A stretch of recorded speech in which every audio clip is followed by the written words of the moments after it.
we've got a pretty big problem on our hands. It's definitely an epidemic, and I think it's why so many people are getting sick. The reality of the situation is most inspectors, I say most, not all, most inspectors, they come in and they want to rely on a technology called air sampling. Mm-hmm. Yep. And it's not to say that they don't do other things like visually look, which in your case, you had a carpet of mold behind the wall, so visually looking wouldn't have helped your problem now, would it have? So they... a carpet of mold. It's true. It's a good description. Oh, man. Yep. Because it's fuzzy. What a metaphor. Yeah. So when you think about it from that perspective, right? These guys are coming in, they're relying on a visual inspection, so they're missing stuff because a lot of stuff is hidden. Then they're using other tools like moisture meters, stuff like that. Okay, if it's wet, fine.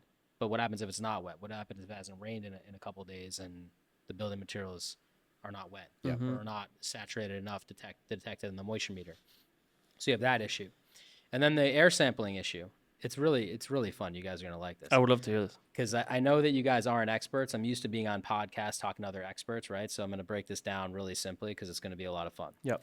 So an air sample, it collects 75 liters of air. Think about like 2-liter bottles of Pepsi or something. Try to envision like, okay, I've got like 4. It's actually a lot of air. Yeah. It's a lot of air. Yeah.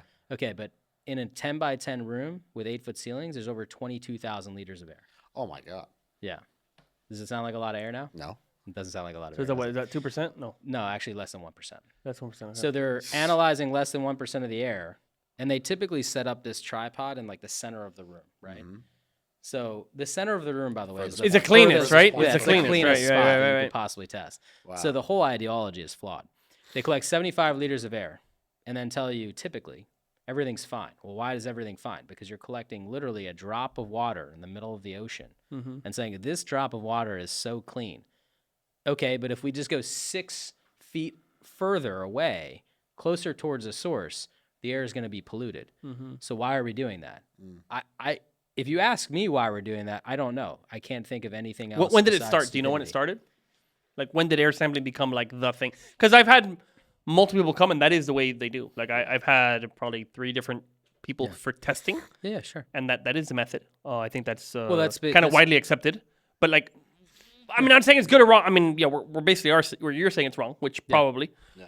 But like, when did that start happening? Do you know? I don't remember the exact date that it came out, but since it came out, it's been the gold standard. Okay. It's been touted as the gold standard for sure. You know, and it's the way it's been used, just like any tool. You know tools pretty well. You've got a tool in your tool belt. Well, it's only as good as the person using the tool and the technique in which they use it. Right. So that it's really the technique that's flawed. It's not the technology. Because if I drill a hole in the wall and I pull an air sample from behind the wall, and I think that wall has a problem, I'm going to probably get a pretty high reading. And I can use that to be like, okay, let's open up this wall. Yeah. Right? So it's how do you use the technology in a way that's really valuable. Doing it in the center of the room is not valuable, but yet they keep doing it. And so, part of the education that I like to provide is let's stop doing stupid things like that. It's just stupid. It doesn't help. Yeah. And people will argue it all day long, and they're arguing in a vacuum because I can't make sense of it. There's no argument that's been made to me that helps me make sense of why we would test in the center of the room. None. But with the dust, why is this so valuable? Well, because if it's in the air, it's in the dust, right? So it might not be in the air in the center of the room, might be in the air over in the corner, but those particles are going to bind with the dust that's already in the air. They're going to travel across the room. They're going to get sucked into the HVAC. They're going to disperse across the house. So if I'm collecting dust from various points across the house, I'm going to have a pretty good, accurate reading of what I'm being exposed to. And based upon the law of averages, I can see, well, if I'm above average on certain species of mold, I know that I have a problem and I need to figure out what it is. Because somewhere it's very high. Right. Right? Because definitely not definitely, but a lot of houses will only have it in certain spots. Totally. And if the average is high, well, that means then some areas are really, really bad probably. Exactly. So we got to go look for those spots, right? And that's the next step. The next step would be like, hey, now let's figure out where it's coming from. Yeah. And here's the other thing. Like a lot of these air sample guys, a lot of these inspectors, they charge like $500 to $1,500 for an inspection. It's not enough.